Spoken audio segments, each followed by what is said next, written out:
नमस्कार मित्रांनो, आजच्या व्हिडिओमध्ये माहिती घेणार आहोत पवनचक्कीची। पवनचक्की हे वाऱ्यापासून ऊर्जा मिळवण्याचे एक साधन आहे। पवनचक्कीपासून कोणतेही प्रदूषण न होता ऊर्जा मिळवता येते। महाराष्ट्रातील पहिली पवनचक्की ही पुण्याच्या वेधशाळेत होती। आशिया खंडातील सर्वात मोठा पवनचक्की प्रकल्प भारताच्या महाराष्ट्र राज्यातील सातारा शहराजवळील चाळकेवाडी येथे आहे।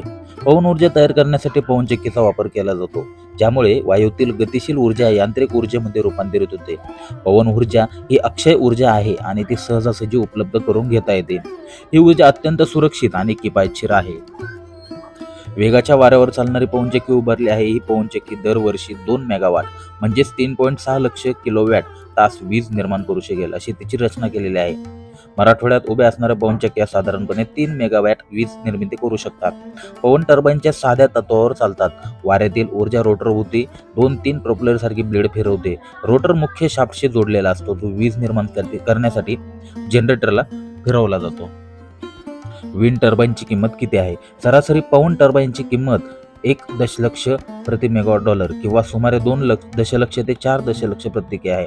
मोठ्या ऑफशोर पवन टर्बाईनची किंमत लाखो डॉलर्स असू शकते।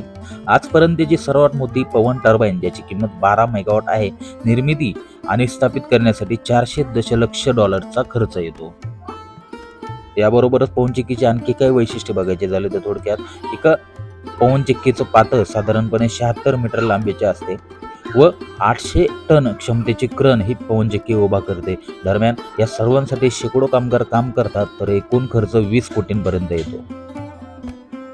दरम्यान हा व्हिडिओ तुम्हाला कसा वाटला हे आम्हाला लाईक कमेंट करून नक्की सांगा।